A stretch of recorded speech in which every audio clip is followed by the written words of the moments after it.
Good morning everyone. Today I am going to explain structures of anther. Anther का structure हम लोग देखने जा रहे हैं.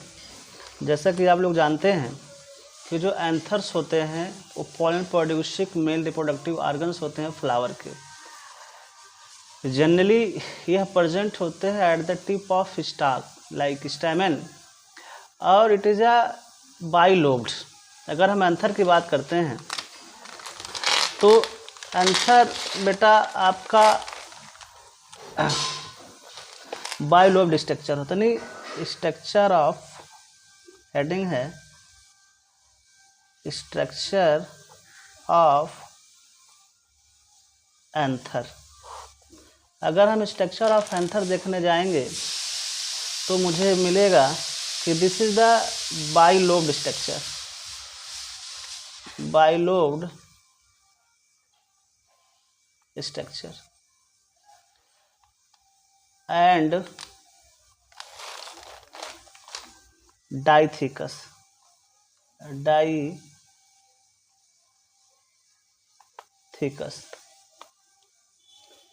means that is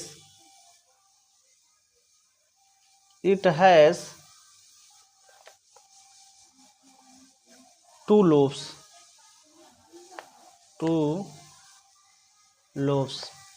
और each lobe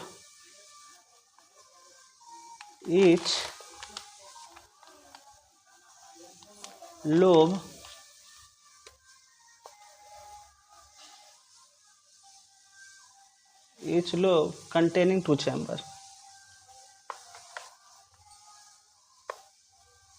Containing two chamber known as thecae.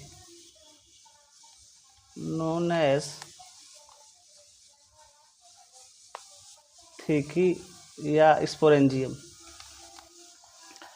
अगर हम जनरली एंथर का बात करते हैं तो एंथर में आपका आता है कि जनरली जो टेट्रा स्पोरेंजिएट होते हैं माइक्रोस्पोरेंजिया और यह अटैच होते हैं. बेटा आपको मैं बता चुका हूँ कि बाइलोब्ड स्ट्रक्चर होते हैं, डाइथिकस होते हैं ये structure. This is the filament और दिस इज द एंथर. अगर हम कट करते हैं इसके स्ट्रक्चर को तो हमें 4 लेयर मिलते हैं, 4 लेयर मिलते हैं. जिसमें इसके अगर हम कट करते हैं तो पहला जो लेयर होता है उसको हम बोलते हैं एपिडर्मिस. बाहरी लेयर होता है. और उसके बाद जो इनर लेयर होते हैं उसको हम लोग बोलते हैं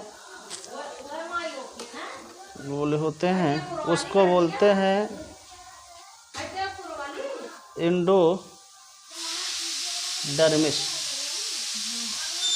एपिडर्मिस इंडोथेसियम बोलते हैं. इंडोथेसियम या इस पर थोड़ा सा आप देखेंगे इंडोथेसियम. और थर्ड लेयर को हम लोग बोलते हैं बेटा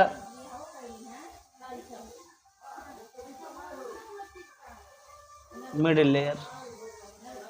और most internal part of anther is called tapetum. ठीक बेटा, epidermis endothecium middle layer. Epidermis endothecium middle layer responsible for the यानी it provide protection and dehiscence of anther.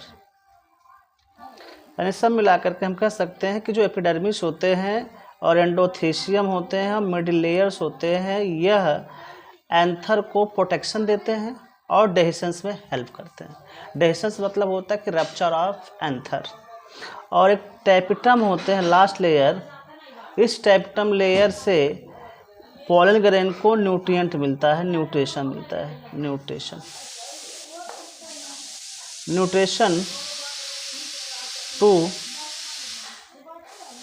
Developing microspore. This is the structure of anther. एक बार फिर हम इसको explain करने जा रहे हैं कि अगर हम स्ट्रक्चर देखते हैं एंथर का, तो यह बाइलोब्ड स्ट्रक्चर्स होते हैं। डाइथिकस होता है, डाइथिकस मतलब इट हैज 2 लोब्स और ईच लोब कंटेनिंग 2 चैम्बर। इस तरह से 4 चैम्बर्स होते हैं और उसको हम थीकी बोलते हैं। अगर हम इसका सेक्शन काटते हैं तो हमें मिलता है सबसे बाहरी लेयर एपिडर्मिस, उसके बाद एंडोथेसियम, उसके बाद मिडिल लेयर और लास्ट थर्ड जो 4th लेयर जो है उसको टेक्टम बोलते हैं। जो एपिडर्मिस, एंडोथेसियम, मिडिल लेयर्स होते हैं वह एंथर को प्रोटेक्शन प्रोवाइड करते हैं और डाइजेशंस में हेल्प करते हैं, और जबकि जो 4th लेयर होता है टेक्टम, ये डेवलपिंग एम्ब्रियो को न्यूट्रिशन प्रोवाइड करता है। अर्थात हम यह कह सकते हैं कि it provide nutrition to the developing embryo. ठीक, आज के लिए बस इतना ही, धन्यवाद।